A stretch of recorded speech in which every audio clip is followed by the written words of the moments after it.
Hi, folks. This is Sarah from the Zen Meathead podcast. I know this may come as a shock to folks, but we are not doctors. No, we don't even play them on TV, at least not yet. We wanted to let you know that these conversations are intended for informational purposes only and should never take the place of honest conversations with your care providers.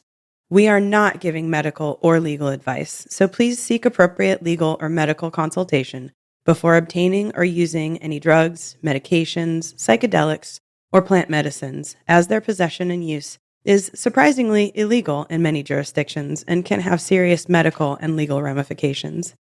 We are exploring this life the same as everyone else, and we want our listeners to stay as safe, happy, and fulfilled as possible. So stay elevated, folks.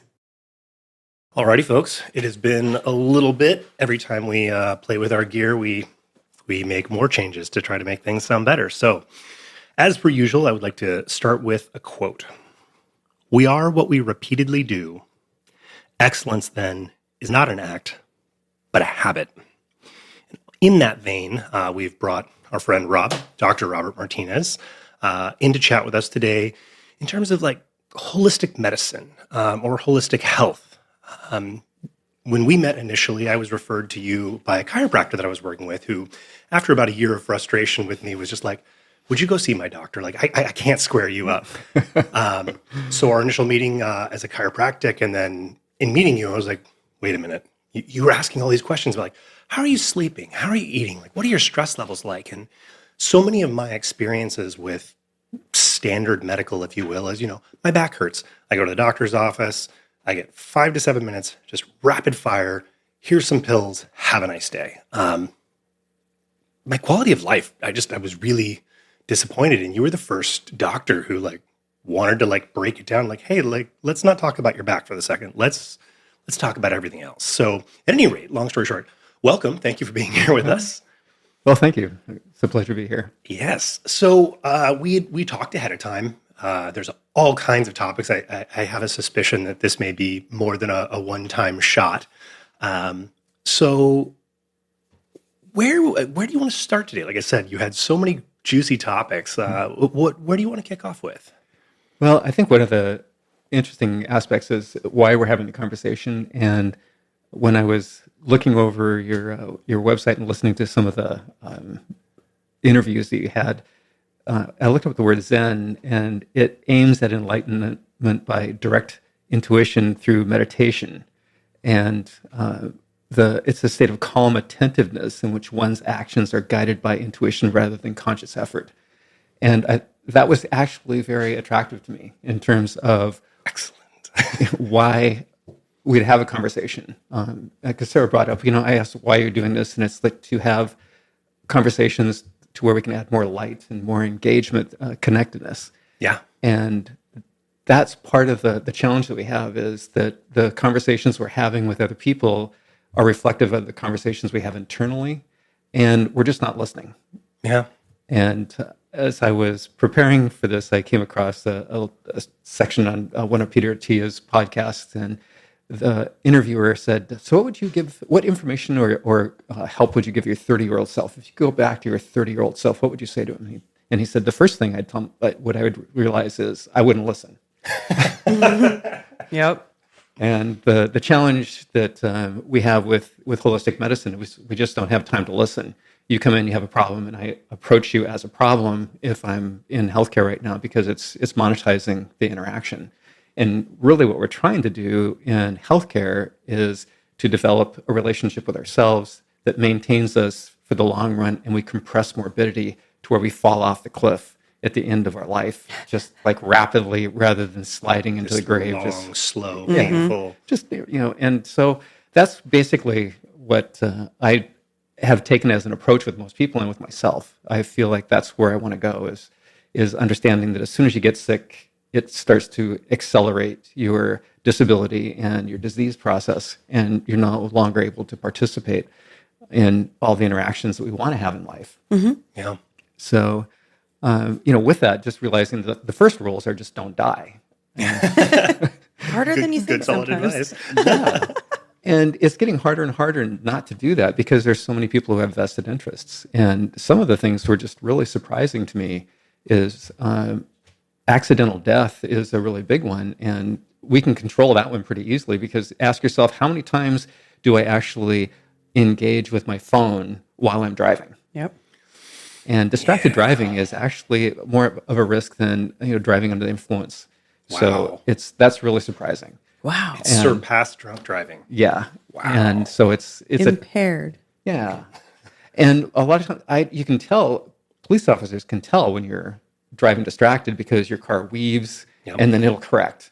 If you're driving under the influence, you weave and you just keep weaving. Oh, that's a good point. Yeah. So, and then all of a sudden you can add another element to that, which is driving aggressively, to where if you get distracted and then you're upset with yourself, so you make an overcorrection, and then that is too small of a space, because what we're finding right now is the total number of accidents are down, but the total number of deaths are up 21%. Wow. Because people are driving faster, driving without, believe it or not, driving without seatbelts. I was going like, seriously? Wow. Yeah.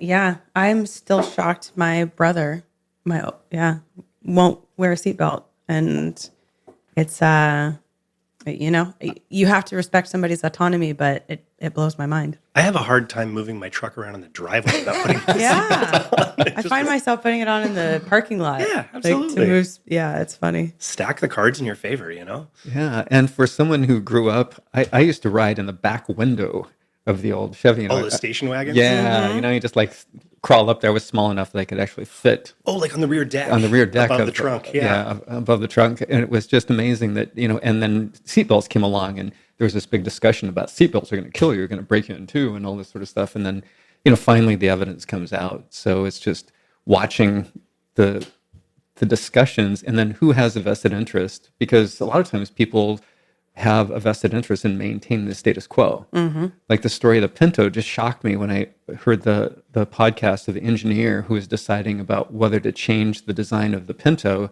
so that it wouldn't catch fire. Right. And it was just taking two little bolts off of the chassis that punctured the gas tank. That's all it took. That's all it took. And it wasn't worth it. And they decided that it was more cost effective to let it ride than to actually address the issue. It's unfortunate. I hear that so often with insurance companies, or shall I say big pharma, when they put out, some type of experimental drug. They literally build in a budget. Like, look, we know we have problems. We're going to get sued a certain amount. But if we make 18 billion and we're only going to lose 2 billion in lawsuits, it's a win. Yeah. At what cost, though? Yeah. And another one that was just shocking to me is the leading cause of death is poisoning now, but poisoning has to do with drugs. And Yeah. there's a game afoot, and I haven't been able to track down. Obviously, nobody's going to have good data on this, but they say that foreign interests are increasing the availability of fentanyl in our country and mixing it with more and more drugs, because the addictiveness destroys our country. Mm-hmm. And so for those people who are out at a rave and don't know that their MDMA, their ecstasy is being spiked with fentanyl, or their drugs are being spiked with fentanyl, there's somebody who has a vested interest in making sure that you get hooked. Yeah. And A tiny dose.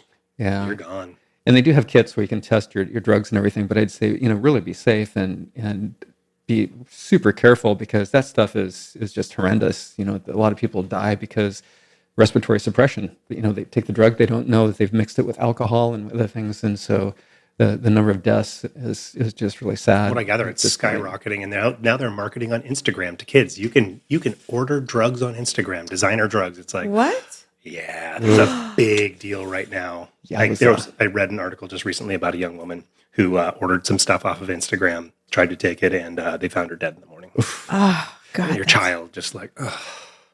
Yeah, and that's so sad that people don't understand the risks that they're taking, because they just don't. Yeah, if you knew that fentanyl was there, like, oh, you know what, I can get on Amazon and buy a test kit really cheap and keep myself safe. Yeah. Yeah, but at that point, like, you have to be willing to, going back to the conversation, have a conversation with yourself about, I'm actually going to do this, and I need to own the fact that I'm going to do this. And if it's important for me to do this, then I need to do it safely. Right. And creating that space for that to be an option. Yeah, and giving ourselves permission to do things that are self-destructive, that goes in various ranges. Some people, I just watched the Warren Miller film, and it just blows me away what those guys do. Oh, it's insane. It is literally insane. Yeah.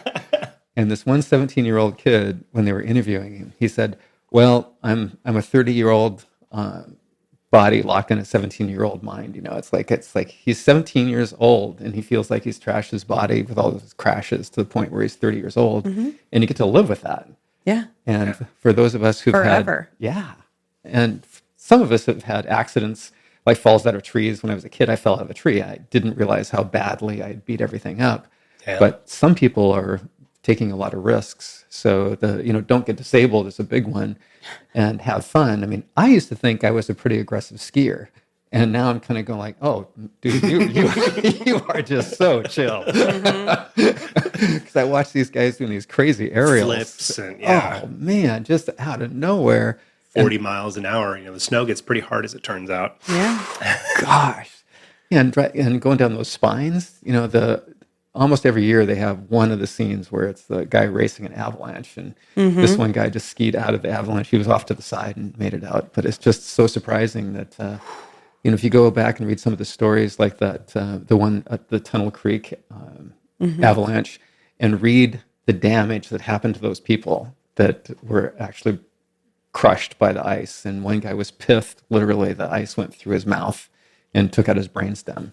Whoa. So it's that's pretty horrendous forces that Yeah. I had never heard that type of detail in like what happens to you after an avalanche. And also that having those conversations with ourselves. There was a woman in the group who had one of these little avalanche The harness with the beacon and and it blows up so that it keeps you on top. So it has wings. They're kind of like water wings. Yeah. Yep. And so she's up there and she just gets spooked. Something internal in the conversation with herself just goes like, pull the trigger. And she's going like, oh, everybody's going to laugh at me.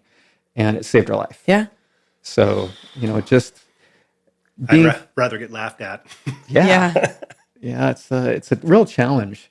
So, I think one of the challenges that I've had in life is a lot of times I get really fascinated. I tinker with trivialities. There's this shiny little bauble that comes up and I'm like, oh, wow, let's do this.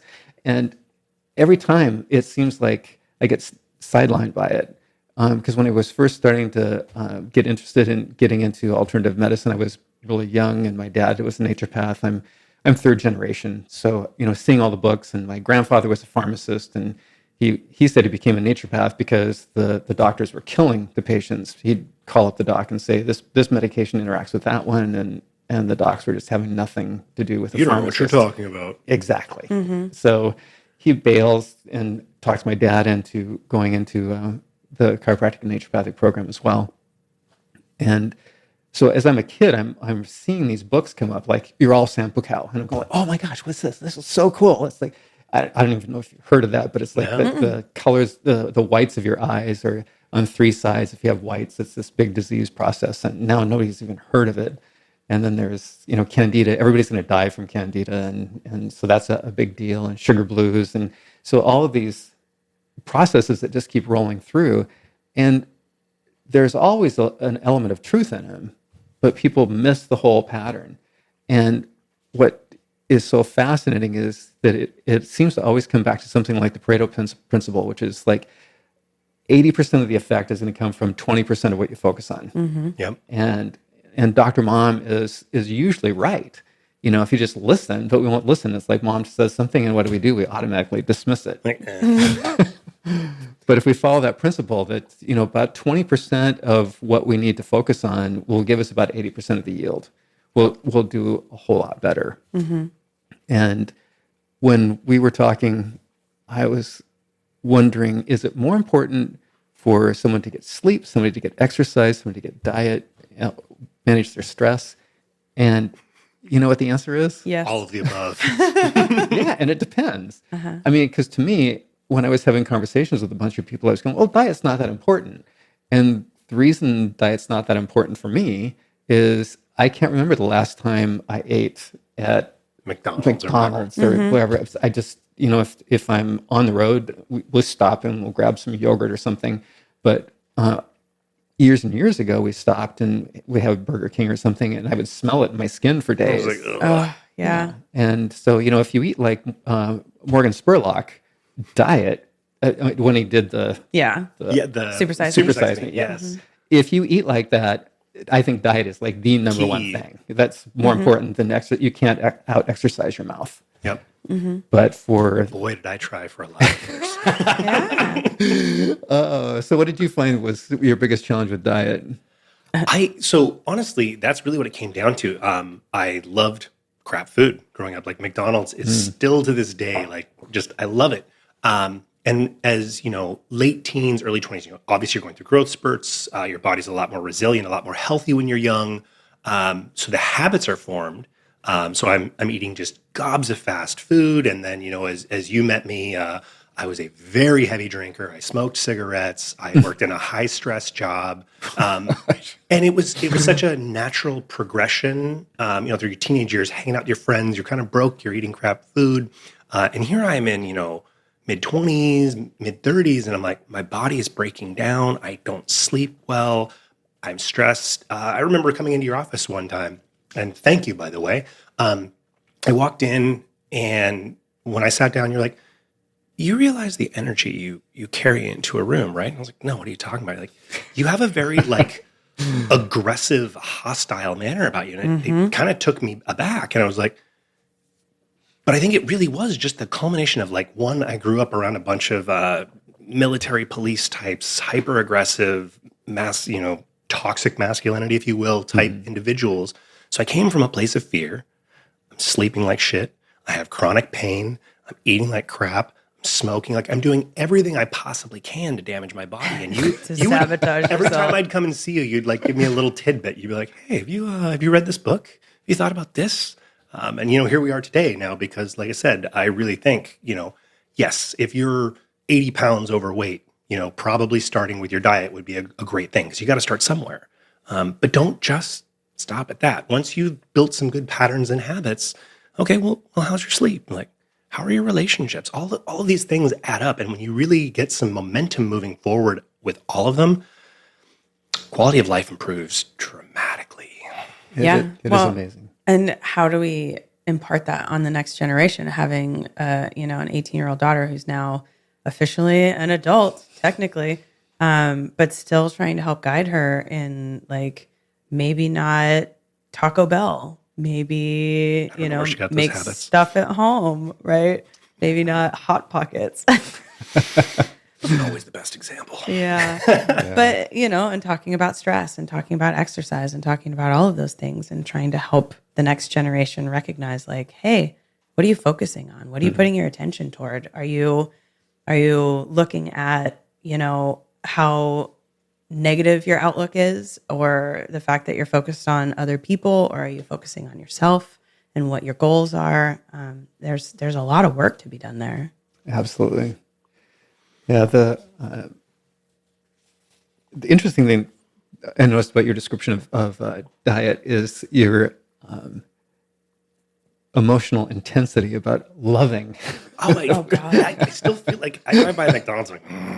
You should hear him eat it. Yeah, it's pretty comical. And these days, I know it's just trash. Yeah. Yeah, but it's almost a reward mechanism, right? You're like, oh, And on the same note, if you approach your diet or anything I find in life with intention, with a goal in mind, where it's I want to lose weight, or I want to feel physically better.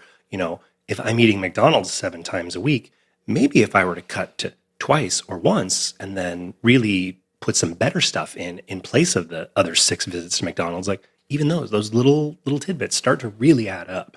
Yeah, they do. And the ability to figure out which direction to go, the challenge is each person, as they're listening, can be in a different space in life. And sometimes what's fascinating is that probably 20 years ago, I'd be coming in here trying to figure out, how can I monetize this? How can I get more patients to get contact with me? At this point in life, my financial advisor said the only thing that you're short on right now is time. So, if you're spending more time in the office, just make sure that's the time of your life that you want to spend. That's how you want to spend it, because it's gone, and you're fully funded everywhere else. That's your only risk is your life opportunity risk is gone by your time being spent on something that's not worth your effort. Yeah, when it all comes to an end, you're going to look back and be like, man, I wish I'd spent more time in the office. Yeah. Yeah. How many seconds in the day do you have? 86,400, as it turns out. Weird. If my math is right. And for some people, I just had my body scan done, and the woman, Dr. Natras, that did this, she's spending time in the office because she wants to and she likes to. She's pretty much in the retired thing. So if spending time in the office means you get the time to interact with people, that's wonderful. Yeah. If you're spending time in the office to get something else, then not so good. Figuring out what your end goal is for what you're trying to do. Because for me, I love seeing the patients that I see, but I fire patients routinely or send them away. Some people need more time than I have. I only go into the office one day a week, so some people need to be seen more often than that, so I just send them to a different provider. Yep. But my goal is now to help people do the best they can with what they have where they are, and in a way that empowers them and pays it forward to somebody else. Yeah. Because I love Stephen Dubner's little comment of take care of yourself and someone else if you can. Yeah. And that's one of the challenges of figuring out how to spend time. Because today when the sun was out, I was going to, maybe I'll just go snowshoeing. Like, we appreciate you being here. and to me, the draw was just about equal to snowshoeing because I thought, I'm going to be able to spend time with two people that I love. That just, I really appreciate you as people. I really appreciate your intention and what you bring to other people and what you want to share. And to me, that's as good as it gets. Yeah. So the desire to have that opportunity is then reflected in, how can we help other people? And a lot of times what's happening when you go in to see a doctor, an MD, nurse practitioner of whatever type, when you're in the insurance model, they're there to take care of diseases. You have, and our fee schedule is set up so when you come in, if I'm treating you for 3 things, then I can't re-examine you for 90 days and get paid for that. Any follow-up is going to be a global fee for that prior visit. So that's why they'll limit you to just one condition in the 7 minutes. Wow. And then that's why they want you to come back. And they don't get paid. I don't get paid. All of a sudden I'll see my bill reduced and I'll go like, what? I spent a lot of time and I saved them. I can't tell you the number of people I've talked out of getting epidurals, because they're sticking steroids in the spine. And I'm not against that if it's appropriate. The right thing. This guy's sitting there talking to me and he's moving his neck around. He's going, yeah, they said they're going to stick steroid in there because it's like, my neck's sore. And I'm going like, what? That's like highly risky. Yeah. You've had a week of a sore neck and you're going to jump right to the... And do you know why your neck is sore? Yeah, it's just totally bizarre. But I've had other patients where their arm is numb, it's starting to get weak, they can't hardly move, they can't sleep, they're ready to commit suicide. I'm kind of going like, hey. Let's stick that needle in there. Yeah. And let's get a good needle jockey that knows right where to stick that and does a good job. Then I'm all for it. The challenges that we have are how do you know when you need to get some help? And a lot of times, if you listen to Dr. Mom, that's number one. And there's something that's called yellow flags. And I think yellow flags are great because they're socioeconomic indicators.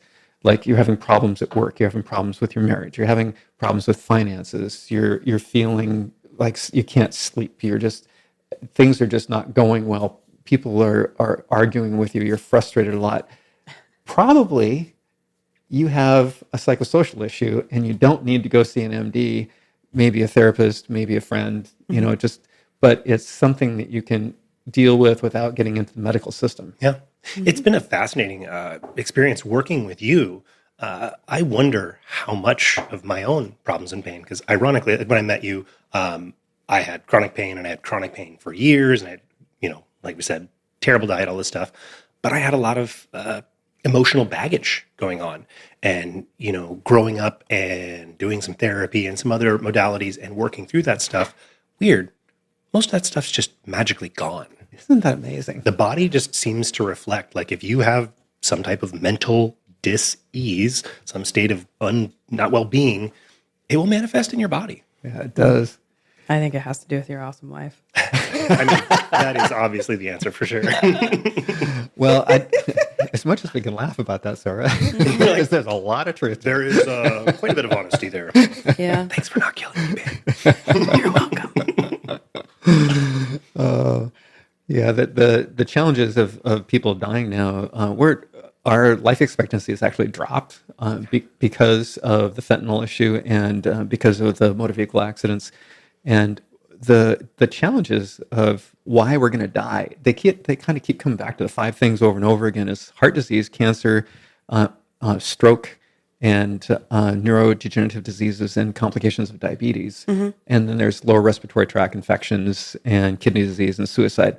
So when we're looking at like the rules of just don't die, we can start thinking about, making sure that we're making good choices. Like when we're driving, pay attention to the on and off ramps. I always kind of slow down and watch for the kamikazes that are cutting across multiple lanes.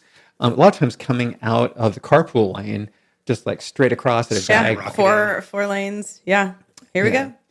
Yeah, so every intersection, especially with left turn lights, and kind of watching the pattern ahead of time, that's where you're going to bite it pretty big time. So, and if you're driving distracted, that's an even bigger deal. Oh, yeah. So, there's an interesting thing they're doing now, which is something that's called monitoring inattentiveness. But a big one is from microsleeps. People are actually falling asleep when they're driving. Oh my God. And I think it's BMW has a camera that looks at you, Monitors your eyes. Wow. and sees if you're falling asleep, because that will then they wake you up. Yep. I think Tesla was doing something along those lines as well. Yeah. It's interesting. You mentioned the, five most reasonable things that are going to cause mortality. It seems to me that almost all of those stem back to inflammation. Almost all of them. And it's like a prism though, because depending upon how you turn it, it's really lack of exercise or lack of sleep or diet or stress or inflammation. Those are all big components of it. So depending upon how you view inflammation, it's not really inflammation, but inflammation is tied up in all of those things, all the processes. But by virtue of that, if we all or some of us were to start to really focus on improving even incrementally in all of, the diet, the sleep, the things that are going to decrease toxicity in our body and inflammation in our body, like we are in fact increasing not only our length of life potentially, but our quality of life. Yeah. Yeah, and some people, it's interesting because of the way that we can view life. Some people believe that you have a set number of days, and some people believe we're living a computer simulation. Yep, definitely heard about that one.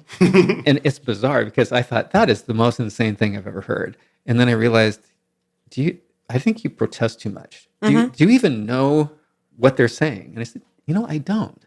So I switched from this judgmental tone to this curious tone. And I went and found an article on it, and I was going like, wow. Speaks a lot of sense, actually.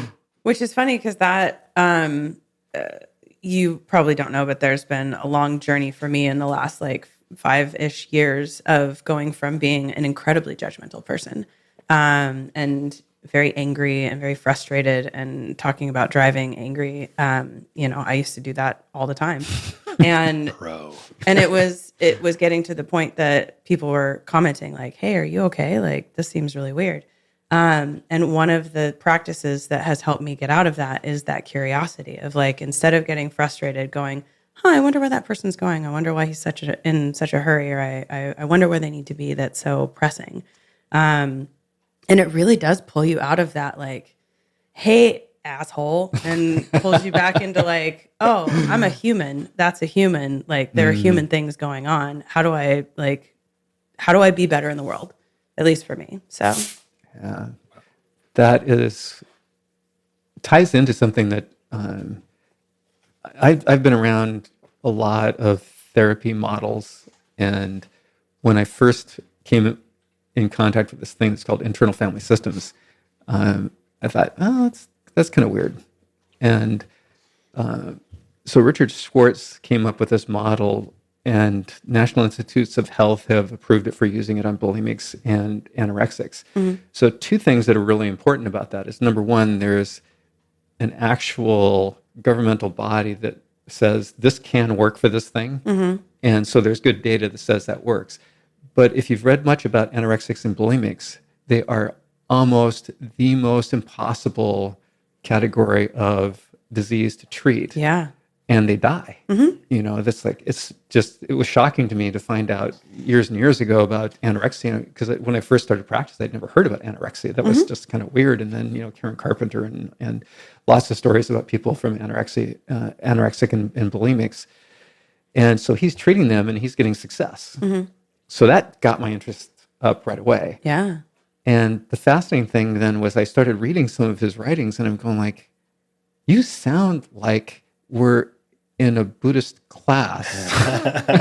And then come to find out he's a Buddhist practitioner. Practicing Buddhist, yeah. So he does mindfulness. I'm kind of going, okay, this is getting weirder still. We've got something that's really effective. Now we've got something that kind of follows along this Buddhist path that I'm always really curious about, because the way they view life is very different than the way a Western model comes along. And then he describes the difference between what his belief system is and what I was raised as Christian. It's like, so Christian's monolithic. There's God and there's me. I'm a spirit. God's a spirit, and I've got this blemish, this sin that I have to be forgiven for, and I confess my sin, and then therefore I'm cleaned and fixed by something outside of me, and then I just kind of go on my merry way and kind of going like, well, sin no more. And so he's in the Tibetan view, and there's multiple ones of them, but his description was really interesting because we're parts, and those parts keep revolving, and each part comes to the forefront based upon the stimulus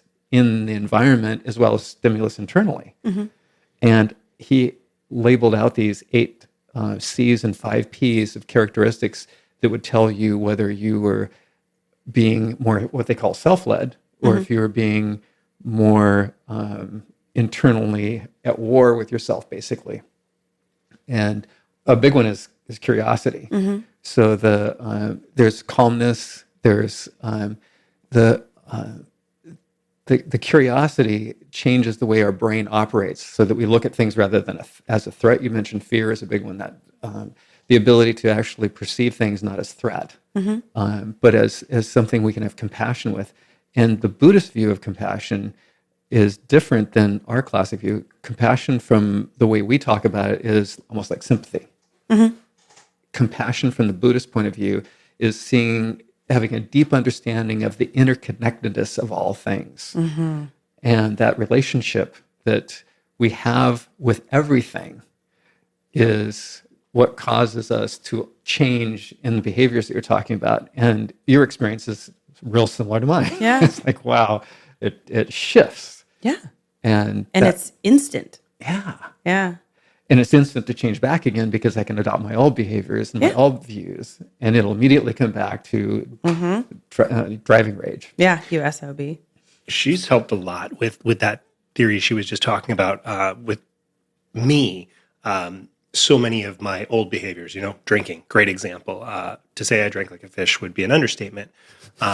So anytime where I've decided I'm going to really slow down, or I'm going to stop for an extended period of time, sometimes I'll actually have like a fear response, because, for a large portion of my career, like I was the, workaholic alcoholic. It was part of who I was. And in some respect, it was funny, haha, in me.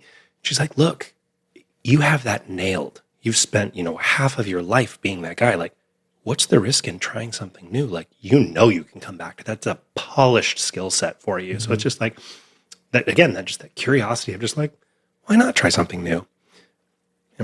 Yeah. You've got that as a tool in your toolbox, and you can go back to it at any time. Drinking is probably not something I need to go back to, but man, I don't miss it. Yeah. And the conversation, it's obvious that you have conversation with each other rather than you telling him what to do. I think we all know what we need to do. It's a matter of being present and being able to have those conversations with ourselves internally, and have those conversations reflected externally. If we're able to be mindful in that process, then a healing can occur. Yeah. And those can be major shifts. Yeah. I think one of the areas that really got in the way for me was being overwhelmed at certain points in my life, of looking, as I was trying to do this introspection and looking at like what I feel like I needed to do. there were so many facets of it that were in my face at one time. Like, yeah, my diet's not great. Yeah, I'm not exercising. Yeah, I'm not managing my stress. Yeah, I've got money issues. I've got this, I've got that, I've got this, I've got that. And it was really overwhelming to sit down and go, okay, where do I start? How do I deal with all of these things? I can't deal with them all at once. What do I pick? And not recognizing that part of the answer is to figure out how to love myself and to really like embrace that feeling that I feel for the people that I love and have that for myself. And have that be the impetus for me to want to make those changes because of the love that I feel for myself. And it kind of took away some of that overwhelmingness. But I know a lot of people feel that of like, yeah, there are so many pieces. How do I start? One aspect that you're bringing up that speaks to me deeply is what you're describing requires a lot of experience and resources, because to actually look in the mirror and get to the point where you can say you love yourself, I could probably think of dozens of people who right now would be throwing their podcast across, whatever they're listening to, they'll throw it across the room, and they're just going to be really pissed off at you because they can't even identify with how could I get to the point of saying I love myself. And that's where internal family systems is so fascinating, because the essence of it, and having worked with a therapist doing this, it has blown my mind, because the therapist is not there telling you anything. You're self-guided in the process. They're asking you questions about your experience, and you keep following, they call it trailheads. You identify a feeling, something in or on your body, some emotion, something, and it takes you back. And if you do it with microdosing psilocybin at the same time, totally mind-blowing. Because the default neural network is active when you meditate, when you drum, when you chant, when you do holotropic breathing. All those things will cause you to reduce the amount of control you take over your conscious focus and get in touch with what's actually going on internally.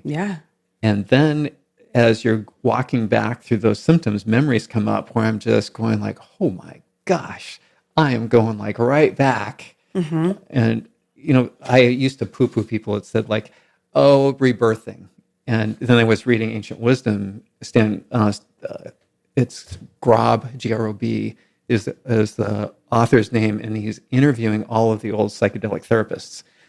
So Stan Groff and all these legends, and they're all telling these stories, and they come up with rebirthing and everything. I'm like, seriously, guys! But they were doing psychedelics, and they would do it in the room with the patient. It's like, hey, we're both getting high at the same time. Exactly, we're on a journey. So the challenge with this IFS is, as you're going back to actually find that wounded child. Listen to him. I'm kind of, well, I've done that, Esalen. Like I'm, a child of the 60s and, going through all that stuff. But his process was when you get back there, you actually listen. The unburdening is where you listen to the child, hear that, and then understand the internal dynamic. So there's a book that's called No Bad Parts. And what I love about it is you can start on your own without a therapist and learn how to do that. Because what you're talking about speaks to me like you've had help, you've had resources, you've had insight, you've had somebody to help get you started. And I think there's a lot of people that just have either tried and are sick and tired of incompetent therapists, or people that transference. So there's all sorts of issues that come up. And some of us get lucky and find somebody that helps us make those changes. Thank you. And it's a real pleasure to be present with that. And to me, the opportunity to participate in that is wonderful. And one thing I'm really grateful for is the processes that I've learned that let me know that was your work. And I don't take ownership or say, yeah, I did a good job there. You were really in bad shape, man. I just pulled you out of it. And, because, being a dickhead, I've been married for 43 years and I'm a recovering dickhead. So Don't do that when I'm drinking tea. That wasn't fair. I almost lost it. Recovering dickhead. Recovering dickhead. Boy, me too. Oh. Yeah, it's interesting to me because we both have explored just a ton of modalities. I think it actually did kind of start with you. I just, I had doctors, I had chiropractors because I broke my back and had issues and stuff. But after meeting you, then it was like, you'd read some books, and then we just got into this like, I want to try this. I want to try this. And even if my bullshit meter is going off on some of these things, whether it's religious in nature or whether it's, some hippie woo-woo that wants to teach me something, but it's like every one of those things I go into, I'm going in with the goal of trying to improve myself. And whether it's 30% useful or 70% useful, sure, there might be some crap in there, but there's always those tools that I can take out. And it's like, I love when I see people, it's like, look, go sign up for like a Tony Robbins seminar. Just try something different. Once a year at least, go just try something new because you'll get some tools and you'll get some more ideas and it starts to grow and then exponentially.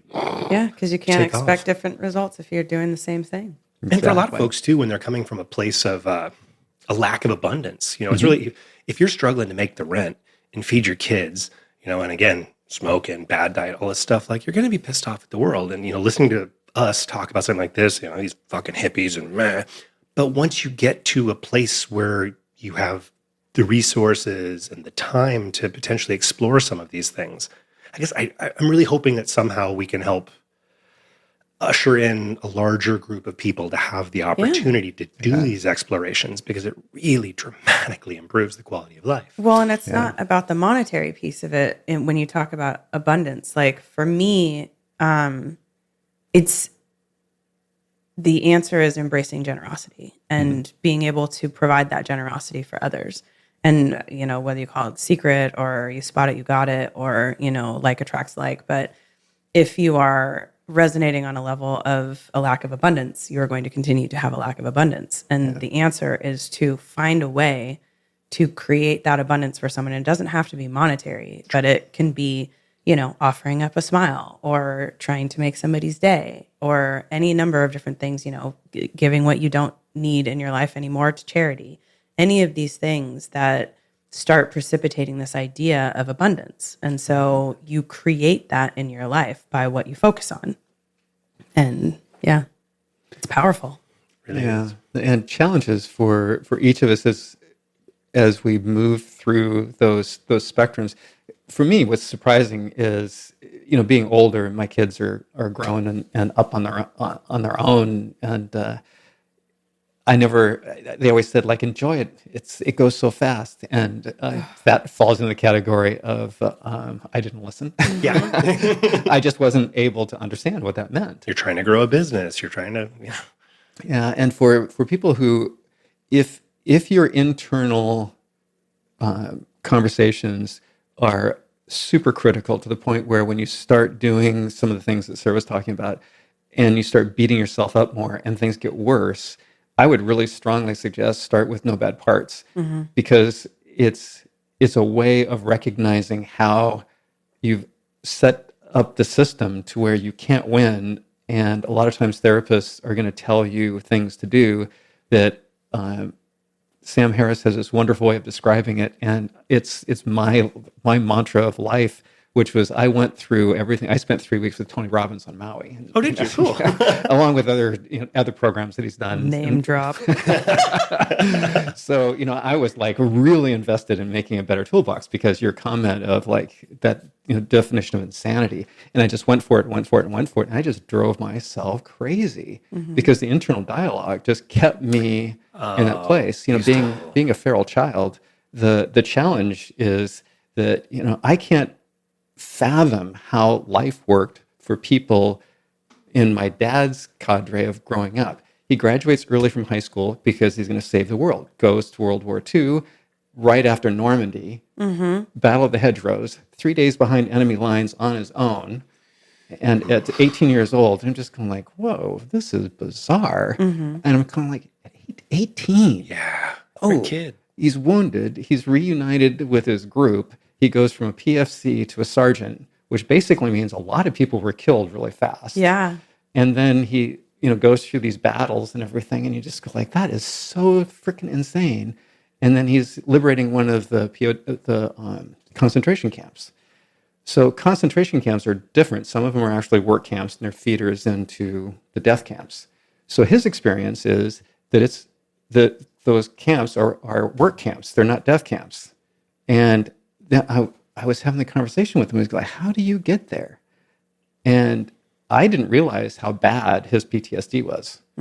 I mean, it was massive. I had this great idea. Let's take the brothers and dad and go see Saving Private Ryan. Oh, God. Oh, no. Yeah. So, where this is, I was pretty young in practice. I didn't know what PTSD was at the time. This is back in the 80s. And, it's like, oh, okay. So all of a sudden, lights come up in the house and Dad's frozen. Yeah. And he did not move. The whole theater's empty. And I'm kind of going like, Dad, are we going? And all of a sudden he just breaks down and cries and just like... So then, understanding PTSD, the way he has to make sense of the world is his experience of the concentration camps is they were work camps. Like it's got to be that way because he was there, he saw it. And I'm kind of going, if you understand PTSD, it's like your brain just does not process things properly. And so it's like we never did get to resolution on that, but it's so bizarre the way that some people have challenges where they're just not able to put things together. And growing up as a feral child, it's like, they were through having kids. I was like that whoops kid. It's like, hey, it's like, don't let the door smack you in the butt on the way out. We'll see you at dinner time. It's Hope like, you live. Yeah. Oh, there's nobody here for dinner. I guess I just fix it myself. It's like from the time I was 3 years old, I was making my own breakfast, that type of thing. So some people just don't have a lot of resources. And I wasn't mistreated. I don't think, but, as far as making up stories in my own head and how all that went, it's nuts for some of us to try to get resources. And some people grow up with nurturing parents or a teacher or somebody that helps them. And I've had lots of people help me. But some of us are getting so many people who are vested in getting you to enroll in my program. Amway or, Tony Robbins had this program where we're all trying to figure out if we can do his business plan. And I'm kind of going like, I looked at it and I did a real serious survey of it. And I went, the thing that makes this a success is Tony. Right. Yeah. So I can't do Tony's program because I'm not Tony. Yeah. And so some people bought the program and they spent $100,000 trying to do the Tony program. And if you were Tony Robbins or have those capabilities, like one of the guys in our class was literally a replica of Tony. I was kind of like, wow, dude, you got the suit. You got everything. Everything. I mean, his mannerisms, he just modeled Tony down. And he was a great success. Yeah. So, success leaves clues. And I think he's got some really interesting things. So real challenges to figure out how to get ourselves started. So No Bad Parts is a great place to start with people with no resources because you can read it, self-help, and then find a therapist that works for you. Yeah. So we'll make sure to get that one on the Amazon bio so people can check that out. Yeah. So, and there's, psychedelics are weird. We've played around a little bit. So This is not an endorsement, folks. yeah. So I was kind of shocked on psychedelics. So I grew up in the whole thing of like drugs are bad. Yeah, you and me both. Just say no. Yeah. Yep. Reefer madness. And, Yeah. It was real frustrating when you figured out you got lied to. Yeah. Like, oh, this is actually a very powerful tool. It's not a recreational thing. I mean, it can be, but like, if you use it intentionally, this is some powerful medicine. Yeah. And I don't recommend anybody go into it lightly, but, there's a lot of fear involved. Like this stuff is, potentially dangerous. And misinformation. Yeah. Yeah. And you just go like, what? Everybody goes, it's dangerous, it's dangerous, it's dangerous, but nobody says what's dangerous about it. So, what have you heard of what's dangerous about it? So, I mean, I've heard of, It's a gateway drug. originally the gateway drug was one of the things. And then when I figured out that the only way that you die from marijuana is if a plane happens to be carrying a 1-ton brick that drops out of the sky and you happen to be underneath it. But starting to realize, I think there are some, I've now started to classify good drugs and bad drugs. Psychedelics, especially natural compounds, mushrooms, even MDMA, I know it's cooked up in a lab, but marijuana, edible marijuana specifically because of how it processes in your body, the ability to reflect on yourself and deal with some ugly truths. Now, we go into some of the synthetic stuff, some of the heroin, cocaine, something things like, yes, if it has a legitimate LD50, like it's going to kill you if you can OD on it, that stuff I tend to steer away from. But things that are going to increase my enlightenment, if you will, I'm all for it. I'd like to reclassify a lot of drugs, because the fact that still in this country marijuana is illegal in a lot of spots, but you can get boozed up all you want. Like, I know which one of those is way worse for you than the other. Right. Yeah, and it is the challenge with some of them, like when you're doing psychedelics, a lot of the noise drops out, and some people find that they're starving for emotional and physical connection. Yeah. So, especially MDMA, the dangerous part of MDMA for sexual encounters is that, and this is what Richard Schwartz brought up that I thought was really strange. He said, I did MDMA with a therapist, and if she wouldn't have been ethical, I would have been like all in. Let's go. And I was going like, wow. I mean, because he's a very intelligent therapist, psychologist, so he really understands it. The challenge is making sure that you're safe, and if you want to have sex, then, if that's your plan, then, set the intention. Be smart. Yeah, be smart and recognize that people around you may not have the same values and same things. So that's a dangerous issue. Yep. And especially people who are vulnerable, and you need to do an honest inventory of yourself. Because some people have really different views of what intimacy is and how physical to get or not physical. And,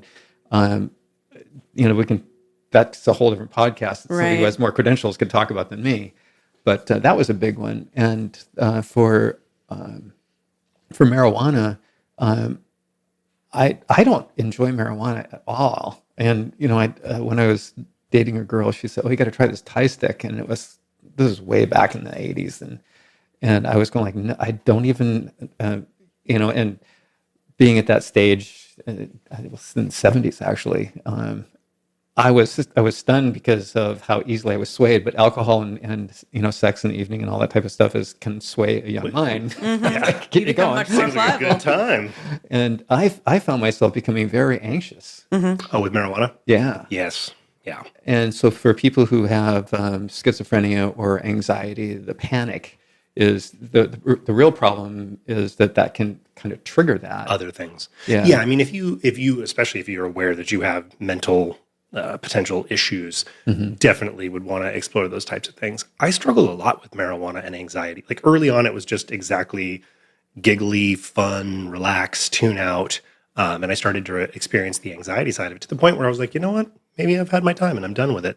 And then I had a practitioner, if you will, it's like, hey, have you tried mixing it 1-to-1 with CBD? That took all the anxiety off of the edge. And still now to this point, marijuana is fun, but where I really do enjoy it, you're familiar, I would assume, with the process of edible marijuana processes it differently and is supposedly 4 times more psychedelic, which can be intimidating. But getting in a float tank on edible marijuana, if you've got some stuff that you need to deal with or sort out, it can be intimidating, but I feel like I've gotten a year of therapy when I do that. I mean, it's intimidating. It's an hour that you will not soon forget, but something. Yeah, and different people have different responses. So for some people, marijuana doesn't do anything, and I wouldn't have any recommendations for any individual, just concepts of who does well with what and what's the best option is something that you need to discuss with your qualified healthcare provider rather than me telling you it's going to work for you. Yeah. But the challenges with identifying whether it's going to be helpful or not, I think it was Stan Groff was saying that one of the challenges with psychedelics is that it opens the door of your inhibitions to see what you're holding back from yourself. Yeah. And that door opens for a short period of time and then closes. So a lot of people, when they start doing psychedelics, they'll get an insight, but what they haven't done is what can be helpful is to do pre-work and post-work and pay attention to set and setting. Yes. Because if you set your intention And the secret chief, and I forgot his name, but the book's called The Secret Chief. And for the first publication, they didn't put his name out because he's dead now, but he was doing psychedelic therapy with LSD after it was illegal. Right. And he continued to do that. And one of the techniques he'd have people do is get photographs of you from the time earliest point in your life all the way up through, and then your family members, and then put in significant others. And then you go through those photos over the course of 3 weeks, and you'll find photos that bring particular thoughts to mind. And then you bring those with you. And then as you're going into the session, they're using LSD, then you could set your intention to figure out how to solve those things. Then when you come out, your insight is carried over. And for people who have done psychedelic therapy where they set the intention and have done that, they get amazing responses because you're accessing, those pictures are triggering things that we don't remember, and we're making up stories. Right. Always. We're story making machines. Yeah. It's amazing. And we're, humans, our superpower is we're pattern recognizers. And we also are myth makers. We just create story. It's just nuts the way we make things up. And I was in a family therapy session once where 5 people are telling the same story, and everybody was there. Nobody agreed? Nobody agreed on what happened. I was like, wow, that is amazing. Yeah. So that we can have those memories that are so different. Absolutely. So there were some other things. I know you'd mentioned, I want to jump all over the place. I have a feeling we're going to talk again because I feel like we're just scratching the surface on so many of these subjects. So obviously, from the health standpoint, why don't we talk really quickly about maybe how to get started? Like you've finally looked yourself in the mirror and been like, all right, stuff's not great. You were showing some forms there, I believe. Is that a DEXA scan or is that a DEXA scan and body fat? We're very aware. Yeah, I may have known what it was. But that's one of those tools, both body scans, be it in-body or DEXA. DEXA is kind of the gold standard. If you can find that locally, I highly encourage it. But also, going to your normal doctor and getting quote-unquote blood work. I remember like the number of times I did blood work with you. The list of things that were looked over was way higher. I wanted to explore that a little bit because, we got into some genetic testing and processing that. And I feel like, between getting a good numbers, like go in and get a DEXA scan, get an idea of where your body fat is and, how that might affect your health, and then maybe get like very legitimate blood work done to look over that. Those are some spots where people can make some intentional decisions about how to proceed with improving their life. So a couple of the ideas to help people get started is to, once you've done your mental inventory about where you are and what resources you have, is then label out where your major destroyers of quality of life and length of life are for you. Because family history can be a good indicator, looking for heart disease, cancer, stroke, diabetes, lung disease, neurodegenerative diseases. And if you're a person of color, then you have to overcome these genetic variations that are working against you because of higher blood pressure and some other things. And if you're a night shift worker. So if you get all those down, then you can start saying, okay, here's how I'm going to start focusing my attention.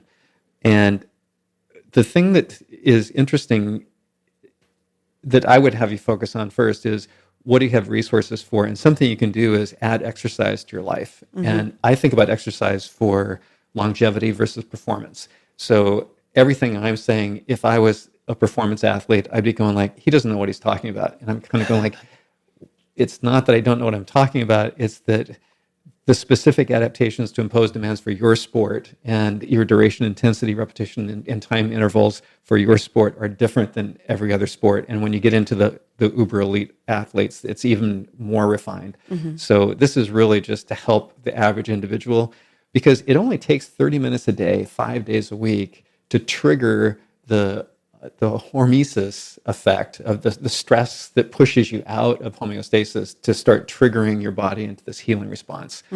And to me, I think that's really pretty low because we're just talking about moderate intensity. Yeah. So just walking is enough to do it. And if you understand that that's kind of where the threshold is. So if you're not walking 30 minutes, then get that on there. Just 30 minutes of something. You can get an aerobic step. You can do any type of exercise just in your living room. And your dose you can figure out is something that's called relative perceived exertion. So RPE is just a real simple way of saying if you can sing, you're not doing enough. And if you can't talk, you're probably pushing it too far. Yep. And those are things that are just really helpful for people who want to actually fine tune it. And when they've looked at health studies, people who are using the meters and playing around with all this stuff, it did not do as well as people who did the RPE. Wow. And they were just going out walking with a partner, and they would keep track of like, we're talking, I can't talk, I need to slow down. I'm talking, I can start to sing, got to speed up, and all of a sudden their outcomes were way, way better. So, and then try to push it as much as you can, but keep yourself safe.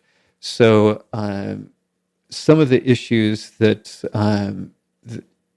would help people is come up with a routine. I just have a standard routine where I have 2 dumbbells and aerobic step. I just got a VersaClimber because that's been on my dream list forever. Yes. Those things are the devil. They get results. Oh yeah. And but I have a Nordic track. I've had it for 30 years, and I've only had to repair it once. That was why I got the Nordic track. But I've used it. It's not a clothes rack. It probably when I was 32, I carried my skis up the hill, and I was out of breath. And I looked at myself, and I was going like, "Dude, You got to do something about this. You should see when I try and use the Nordic track. It is the funniest thing. I usually end up like shot out the back. Like my chin hits the stomach rest and I'm gone. yeah." Because whatever it is about the coordination that's required for that, I do not have. I'm the clumsiest athlete I know. Well, I think we're kindred spirits in a way because I saw your picture of you before you started working out and after. Yeah. And my body fat is at 12%. Nice. So, Excellent. it's Damn, dude. DEXA 12%. yeah. That's Damn. Yeah. So, Nice work. and I know when I was in chiropractic college, it was almost 19. Yeah. So, getting older and getting better, it's nice that it's working because I can see that my blood pressure is 116/68. Yeah. Resting pulse is like in the mid 50s. Yep. So, all those markers tell me what I'm doing is working. So what I would encourage people to do is figure out what works for you. And, the Romanian deadlift is, I just do it with dumbbells because I don't have a bar, but you're hinging at the hips. So your back's not flexing. So you're not torquing your back. I have a thin L5 disc and I have a little bit of arthritis through my back, but I can still do Romanian deadlifts with good form and it stretches my hamstrings. Then I'll do a lunge I'll do a shrug, lunge on each side, then do a squat where I touch down on a chair. I just touch the stool, don't sit on it, just touch, back up. And then I'll do a biceps curl, overhead press. And then I get on aerobic step and I do 30 step ups on one side, 30 step ups on the other side with 25-pound dumbbells and put them down, do 5 pull-ups, and then do 10 to 15 cable rows and 15 peel-off presses, and then onto my aerobic machine, either the VersaClimber or the Nordic track. And then I'll just cycle that for anywhere from 30 to 45 minutes or an hour, depending upon how much time I have, and then go for a sauna if I have time after that. So it's a simple thing to do because it's just 2 dumbbells, an aerobic step, and the Nordic track. Yeah. Well, and my boss actually, she jumps. So it's like jump like rope? a jump rope, but without the rope. Yeah. And she just goes out and jumps, and she does it every day, and she swears by it saving her sanity. Yeah. Well, and she appears physically to be in great shape. Oh so. yeah, she's awesome in a lot of ways. Yeah, and for some people, jumping can cause problems with Joints. ankle, knee, hip. So if it hurts, don't do that. Yeah. Do the aerobic step. And because I have a blown out hip, really thin cartilage, I do step ups, but I don't do step downs because I can't step down because of the weight coming on the hip and the low back. I just can't control the twist. So, but step ups, step up, step back, I can do great. And we've done 15-mile hikes, 3,800 foot elevation gains. So it's like those are things that I can still do. At 68, I think that's pretty good. You're 68? Yeah, actually in January 3rd, I'm 68. So actually 67. I want to be on your aging program because you do not look anywhere near 68. Hey, by the way, you are. You're on the same program. Yeah. You're good. And you're looking, I got to tell you look younger now than you did 10 years ago. So. My most recent DEXA, I'm diving down under 15% on DEXA Ooh. now. Yeah. Sarah did her huge transformation. And I just kind of followed along. And weird when you do all this stuff intentionally and consistently for an extended period of time, the results are pretty freaking dramatic. Yeah. And having a teammate to do it with is just so amazing. Yeah. I think it's absolutely key. Like if you're in some type of couple situation, like there's nothing better than like helping each other be, don't you want to be invested in that person being around as long as possible? Like, yes, I do. One would hope, yeah. Yeah. Although he's gotten really tired of me looking at him and going, is that getting you toward your goal? Is that where you want to go? Well, it's funny because, for the longest time, I just wanted to be a giant ape. I just wanted to be like, 300 pounds of pure muscle. And I went through phases playing with anabolics where I did put on a fair amount of mass. And the funny thing was lifting those incredibly heavy weights and carrying the own weight myself, being 250, 260. My flexibility, my joints, right now at like 200 pounds, I feel just supercharged. Like I'm plenty powerful enough to do anything I want to do. And I have energy for days. It's like, it's prime time. Yeah. Well, That's really cool. Even recognizing like the motivation behind why you wanted to be so big. Fear. Yeah. Yeah. And that like, feeling like you have to be the biggest, most intimidating person in the room for safety reasons. Like, do you really need to hold that? Is that important? Like, yeah. That day walking into your office and you made that comment, I literally just like smacked me upside the head. I was like, what are you talking? Oh, And I just started paying attention. I'm like, oh, wow. I do really like put I'm looking for a problem air on. Like it's not who I am. It's not who I want to be. Mm-hmm. Yeah. And for those people who are in teams is watch the expression on the other person's face. Because like when you two talk, there's an engagement. It's a support as opposed to an attack. Mm-hmm. Yeah. And so many of us have been trained up in the attack mode. Yeah. And it's just bizarre. Doing some of these regression therapies, I remember when I was in third grade, I was helping my brother who was in eighth grade study for his vocab test. So I'm back at school, I'm in third grade, and I use a word, I can't remember the word, but it was off the eighth grade vocabulary list. And the teacher goes, don't use words that you don't know the definition to. I said, oh, I know the definition. She goes, no, you don't. And I said, yeah. And I said, it's this. And I mean, I'm just talking in that tone. I'm not being a smart ass little kid. And then she looks at me and says, lucky guess. And this is in front of the whole room, right. Like making me look like a little turd. And I know I was a brat a lot of times. But the challenge is that reinforced my resistance to anybody who was in authority, that they're just jerks. Yep. And they're just trying to maintain control. They're not trying to teach us to learn. Mm-hmm. And that's true for a lot of teachers, but some are really good teachers. And so it's a challenge of making sure that when you look at the other person, see if they're receptive. Yeah. And if they aren't, maybe the problem is in the mirror, not across the table. Right. Yeah. I mean, there are there are a lot of pieces to that equation, but yeah. It is fascinating to watch people who in a relationship are very like adversarial, like pick at each other and put each other down. And I'm like, you open to maybe exploring some new ideas there? Because I don't think that's good long term. Yeah, it's a real challenge. Yeah. Well, when you have to grow up being a warrior, like that was one of the things that was really poignant for me is, noticing how my family of origin grew up. We all became warriors, and we are not a clan to be reckoned with. I say that very seriously. But when all you have is a hammer, everything begins to look like a nail. And like I was talking with my sister about this yesterday, like there's a moment where you have to be able to put down your armor and your sword and meet somebody with love. And if you can't do that, then that's work that you need to do, that I need to do in order to expand my toolbox, right? And I know I'm a good warrior, but I haven't always been a great hugger, lover, whatever you want to call it. And that's the kind of work that leads to enlightenment. Yeah. Sam Harris is this wonderful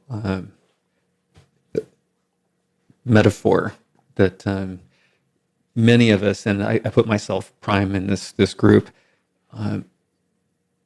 approach life as if we're in prison, and the walls are built around us, and we can see the structures, and we spend years and years buying better blueprints to figure out how to break out of the prison, and years getting all the different tools hidden in different places to do everything we need to do. And he said, the challenge is that for some people, they spend everything that they get as a new tool to teach them how to break out of prison, and they apply it that way. And maybe it's just time to wake up and realize that it's all a dream, that you're just dreaming you're in the prison. Right. And the tools then all of a sudden become ways of expressing freedom rather than trying to get to freedom. We're using them as they're meant to be, as a natural expression of ourselves. And I just thought that was so fascinating because of the way he brought that up. And his other metaphor that I thought was really interesting is like, imagine yourself sitting in the center of this big pot, and there's bubbles popping up around you just all over. It's just bubbling all over the place. And each one of those are thousands and thousands of bubbles that are just coming up. And your whole goal is to realize that none of those have any claim to your consciousness, and none of them are true. They're just what you're going to focus on to make that your story for today. Yep. And that you can just let it go and start a new story. You know, just let go and begin again. And for years, I was always going like, the hell are they talking about? Because I just thought it was the biggest, just nuts. It is hard sometimes, landmark work. I don't know if you're familiar with the forum and whatnot. We went through a bunch of that stuff. It's a great example in my eyes. Like when I push people towards exploring that, just as like a, hey, try something new.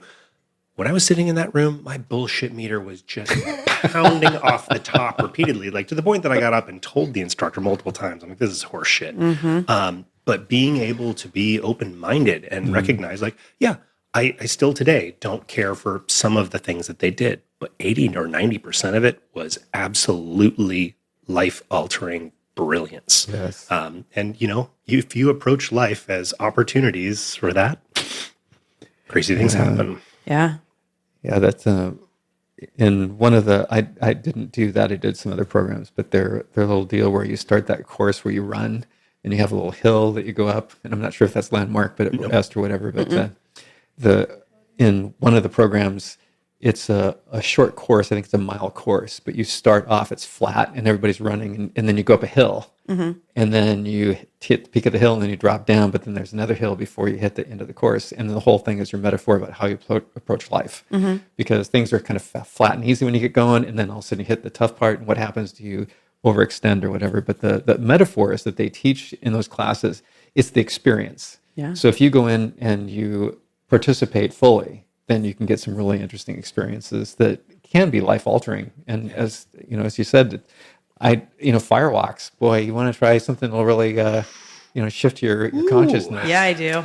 Yeah. It's, I've done 3 of them, and it's bizarre to approach it, because they're, they can be dangerous, but if they're put together right, you don't burn. But if they're put together wrong, you can get burned pretty badly. So, I would imagine real badly. Yeah, kind of a metaphor for life. yeah, definitely. Yeah.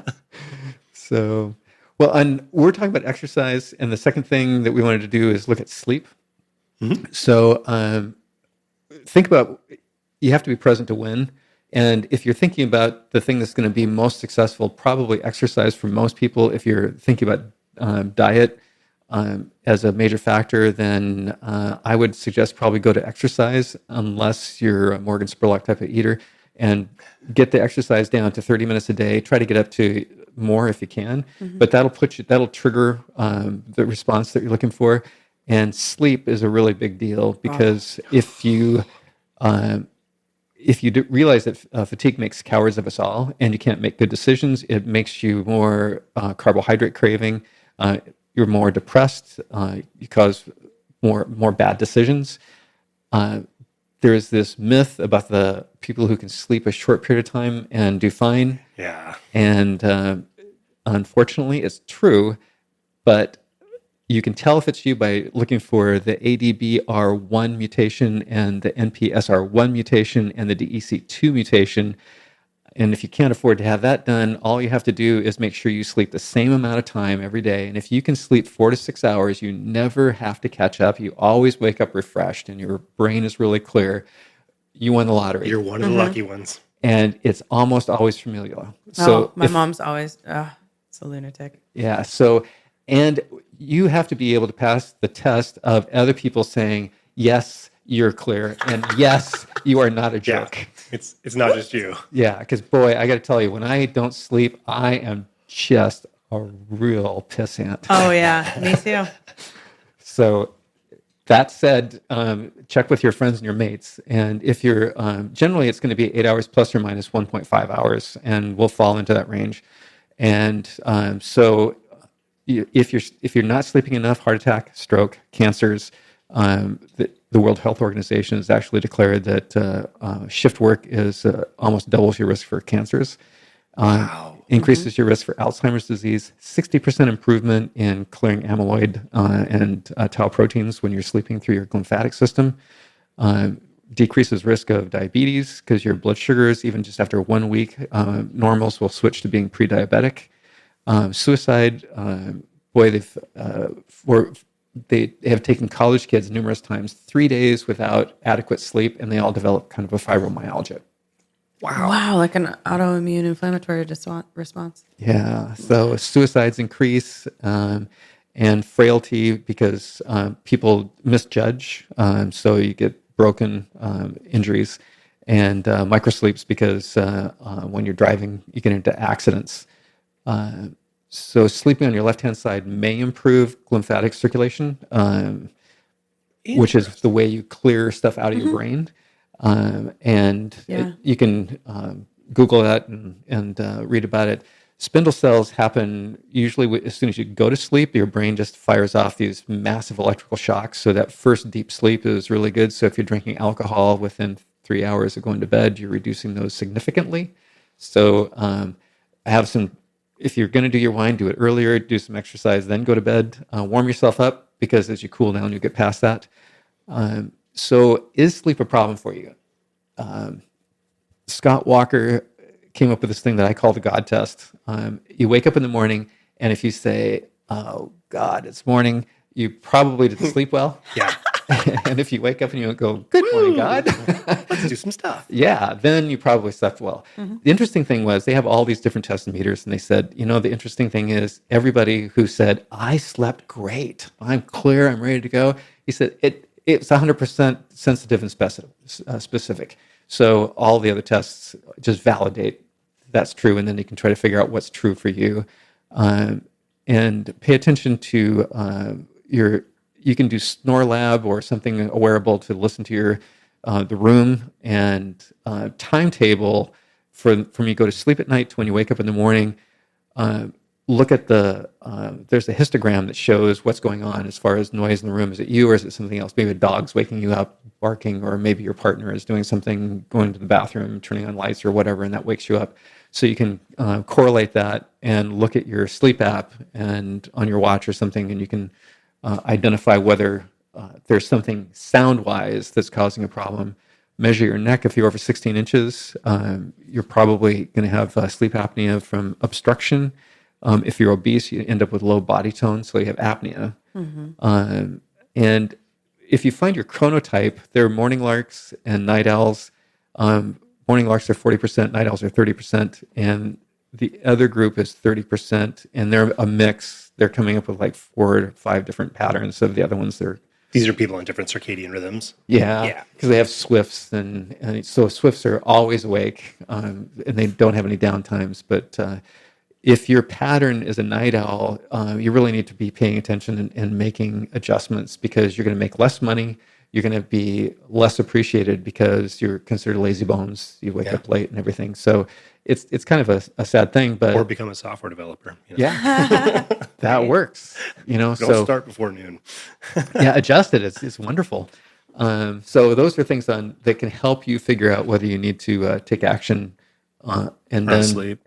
Yeah, and everybody's heard the thing about leave the bedroom for just sex and sleep.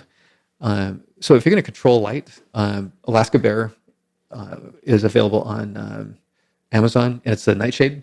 it's all soft. They work really well, and blackout curtains are a lot more expensive. And the lighting changes, like the Philips Lux thing, is super expensive. People spend thousands of dollars on that. So I would just go with blank out your eyes. Keep screens out, cover your eyes. That does it. Yeah, we intentionally kept a TV out of our bedroom when we remodeled. Perfect. Yeah. As well as the fact I try to not look at my phone after a certain time, but if I am, I have blue blocker glasses to try to filter out that light. Till you busted them. A few nights ago on accident. And if you guys are having issues tracking your sleep, I've been using the Aura Ring for 3 years now. Fitbit. Fitbit is good as well. The thing that was shocking to me, your comment on alcohol. Holy shit, the correlations I made between the days that I would drink and not drink and my deep sleep cycles specifically, even a couple of beers, I would go from, unfortunately for me, 30-ish minutes is kind of the best I get in deep sleep most nights. It would go to close to zero every time when alcohol was involved. Even if it was earlier in the day. And when the deep sleep cycles were suffering, mental fog was huge, frustration was huge. Oh God, and he's such a pain to be around. I love you, honey, but real bitch baby when I'm underslept. And one thing to keep in mind is that you seem to be really sensitive. Some people, it takes 30 days to undo the damage of alcohol on your sleep patterns. So some people would say, "Oh, it doesn't bother me. There's no difference if I drink or don't drink." It's like you tested night to night. Yeah, you didn't go 30 days. Yeah. So if you go 30 days and your Aura Ring and on all your sleep app and everything says you're okay. That's very interesting because we've got so many gadgets and things we've played with to try to improve sleep quality. Because like I said, when I get an hour plus of deep and like an hour and a half of REM, I feel like I can jump over buildings. I wake up just charged. So I've been trying to make that create the formula to make that happen. I'm curious about that now. I think I'm going to try that. Just cut all alcohol for a month and see. Because if my deep sleep continues to just, Sarah's like, yes. But if it does take, that long to detox out of my system completely, and all of a sudden it's like my baseline is 45 minutes a night, I will tell you that alone would be enough for me to be like, piss off alcohol, I'm done. That's such a quality of life. Yeah, because you've never gone like a consistent block where you didn't have like something. 3 months is the longest I've ever been since I was 3.5. I'm just kidding. Yeah, probably 15. But yeah, and for some people, I've noticed doing IFS that I can dramatically affect my alcohol consumption because for me, driven was just like that's the way I've always been. I just got to go pedal to the metal until the road's gone. Yep. Yeah. Go big or go home. Yeah. So it's crazy. And so to help people get past that, sometimes a shower at night, because if you warm yourself up, then you'll cool down. So if you throw off the covers, you may need something like a chili pad or sleep lighter. We actually have to use different levels of blankets. My wife sleeps with a nice comforter, and I sleep with just a thin blanket. A sheet or a thin blanket, yep. And so, but I'll consistently just wake up and either be in a sweat or throw the covers off over and over again. So if that's you, then the chili pad was a great thing, but then it started to make too much noise. And we got the same. We have an Uller, and the fan in my Uller is dying. So we joke about it. It goes off at 9:30 p.m. We call it a chalupi. Sounds like an old crop duster firing up in the cold. It's pretty bad. It's better. But it's pretty funny. Yeah, good laugh every night. It's so sad because they're so great, and that's the same thing. Mine's an Uller. Yeah. You can send them back for reconditioning. I just need to send mine back. We had sent ours back a while ago. I've just been dragging it, but it's time. Yeah. It is time. Yeah, I will say if you have the resources and sleep is a problem, Ullers are amazing. Yes. Yeah, and it's especially helpful for menopausal women. But the big test is if you hang your leg outside the blankets, if you toss the blankets off, if you wake up sweaty. Yep.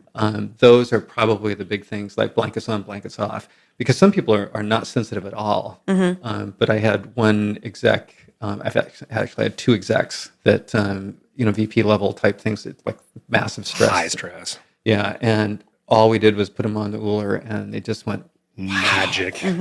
So, if you've got the resources, boy, I would definitely do it. But, checking on that, the temperature to graduation to see how that affects you. and a dream journal or a gratitude journal. Some of us are really introspective. For those people who do a lot of creative writing, for those people who have a really rich internal life, dream your dreams into existence type of thing. It's like a lot of people do that and are very successful. So, don't overlook that. But other people are what Schwartz says about psychedelics is that it takes the restrictive part of your behavior, because I'm just like this, like force myself to do things. I will just like drive myself like a taskmaster, and boy, psychedelics take that away. And I got to tell you, for people like that, it's like, just remember, when you take the restraints off, you start realizing how much bullshit you've layered on, and you start looking in the mirror going, it's all story. I'm just making all this up. I did this to me. Yeah. And I keep doing it. And I'm limiting myself every day with the silly stories I produce. Yeah. Oh, I can't do that. Yeah. Yeah. And some people, trazodone, Atia takes trazodone, which I was kind of surprised about, but For sleep. for sleep. Yeah. So it's Isn't one that of the like a least serious destructive. tranquilizer? Yeah. So it's prescription. So, if things are just like driven too much and you need that, but what I would suggest is IFS, do the internal family systems, and you'll stop driving yourself. But, if you can't stop that for a while, the trazodone is a good one. Lavender for some people works. Chamomile works for some people. And glycine can be helpful.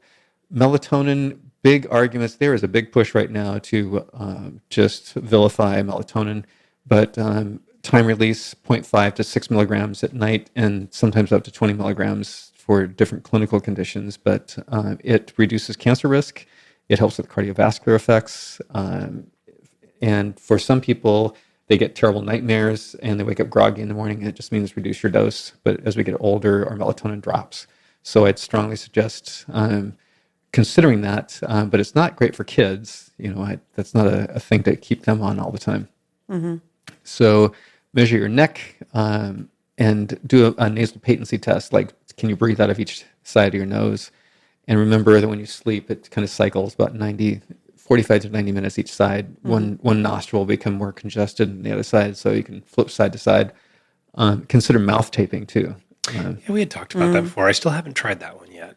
It's funny that men don't know about the sleeping on the left side, because every I had woman who's no ever idea. been pregnant knows. Like they say, sleep on your left side. It helps with everything. Yeah. Mm-hmm.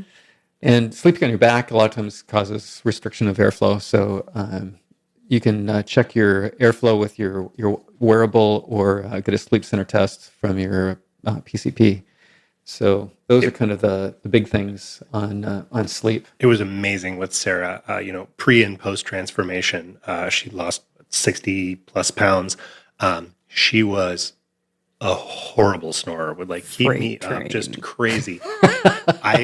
Even these days, if she has like a head cold and she's a little bit congested, just the tiniest little wisp, she just makes no noise with that weight off. Right? It's just amazing. Yeah. Isn't that fantastic? Well, and I didn't realize what a detriment snoring does. Like, it damages your entire respiratory system.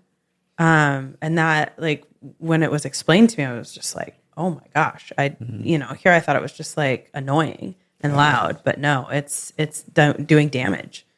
So yeah, and some of the new techniques they're doing for the sleep studies at night now, it used to be you'd go in and they'd measure you and figure out if you had sleep apnea, and then they'd try and maybe run a test again. The new technique that they're doing now is you sleep the first part of the night and they get a baseline, and then they wake you up, put the CPAP on you, and then see how you sleep the second half of the night. Ooh. Which is really pretty cool. Yeah. That's some of the check with your sleep center if that's how they're doing it. That would be the one that I would want to do. Yeah. So, yeah, Emma's been not a great sleeper for the entirety of her life. yeah, and the losing weight is probably the biggest thing to address. And then some people are just not good sleepers. I don't know, maybe IFS would help some people. I don't know if it's just something that's going on in our brains, but one of the challenges that I came across when I was doing some reading on this was there's ApoE 2, 3, and 4 are the genetic markers that we all carry. We're one of those in combination. So we have a 2, a 3, or a 4, and then the other one is a 2, 3, or 4. So you can be any combination of those. And if you're a 3, 4 and you exercise, then your risk for Alzheimer's disease and cardiovascular disease is basically back down to 0 if you're doing intense exercise, which is over 150 minutes a week and 2 sets of resistance exercise, which is 5 muscle groups, 12 reps is what they're putting as a baseline. Yeah. So if you're a 3, 4 and you have a traumatic brain injury or a concussion, you're equal to a 4, 4. Wow.